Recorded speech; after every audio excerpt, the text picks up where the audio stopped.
Olá, meus amigos e minhas amigas da Rede Amigos da Cultura, em mais um programa desta série Cidadania é Você. Aqui nós nos reunimos para comentar assuntos de interesse de toda a população, certamente também do seu interesse, da sua vizinhança.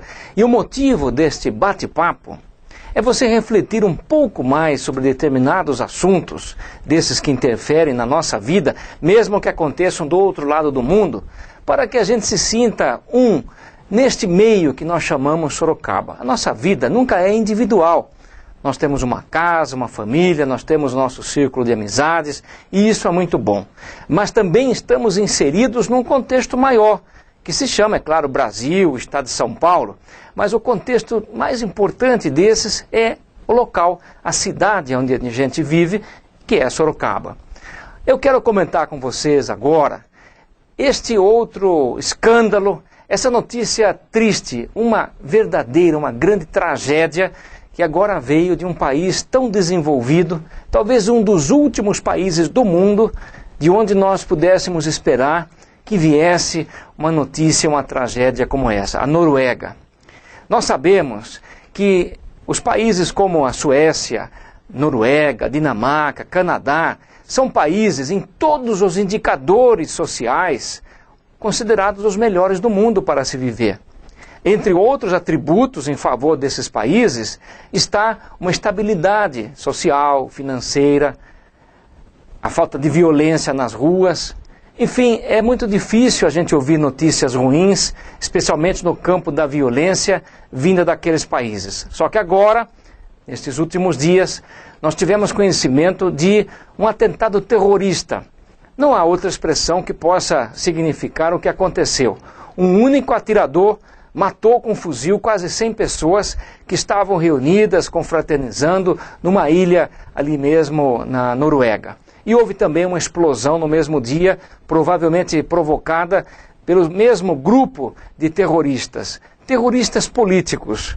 Na verdade, isto é uma redundância, falar de terrorista político. Provavelmente quase todos, ou todos os terroristas, ou grupos terroristas do mundo, têm uma finalidade ou uma meta política. Só que neste caso, matar tantas pessoas sem um outro motivo choca. É um ato de crueldade que só pode ser repudiado e condenado por todas as pessoas do mundo. Mas na Noruega, como é que a gente pode interpretar que isto tenha acontecido naquele país em que os níveis sociais são tão próximos? Ou seja, a diferença entre os mais pobres e os mais ricos na Noruega é muito pequena. As pessoas, praticamente todas, pelo que nós sabemos, têm o mínimo necessário em termos salariais, inclusive, para viver e viverem bem. Se esses problemas são resolvidos, se as pessoas têm à sua disposição uma rede médica gratuitamente, paga pelo governo através dos impostos, médicos de qualidade, que têm medicamentos à sua disposição, que as crianças em todas as idades escolares têm boas escolas à sua disposição, a grande maioria exercem a profissão que escolheram e cursaram através dessas escolas. Não vemos problemas policiais, a polícia quase não trabalha. Os visitantes são bem atendidos, os turistas em geral. Então, como que a gente pode encontrar uma resposta para essa tragédia? Bem, o principal terrorista, que esse já foi preso, ou que matou a maior quantidade das pessoas, afirmou que ele é um militante político. Ou seja, uma pessoa que estava numa causa, uma causa ideológica, tentando combater outras pessoas que tinham pensamentos políticos diferentes dos dele e daquele grupo político. Claro que isso não tem nenhuma explicação, merece todo o repúdio.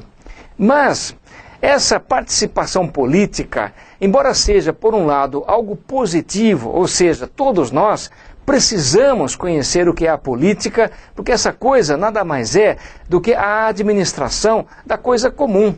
Nós pagando impostos, nós somos donos dessa coisa comum que é a República. A República é exatamente isso, a coisa comum. O nosso país, todos os terrenos, todo o patrimônio público, ou seja, nenhum homem vive isolado, vivemos em sociedade. A sociedade é dona dessa coisa pública, dessa república. Portanto, nós conhecemos o que é política, procurarmos sempre não só conhecer, mas praticar, mesmo que não sejamos filiados em partido político, mesmo que nunca na vida nós nos lancemos como candidatos ou candidatas numa campanha eleitoral, mas conhecer, entender as regras que determinam as atitudes dos nossos representantes nessa vida política é muito importante. Pelo menos para que a gente não seja manipulado pelos maus políticos. Em toda profissão, em toda atividade humana, tem pessoas boas, de boa fé, mas também tem pessoas perniciosas que estão lá, muitas vezes com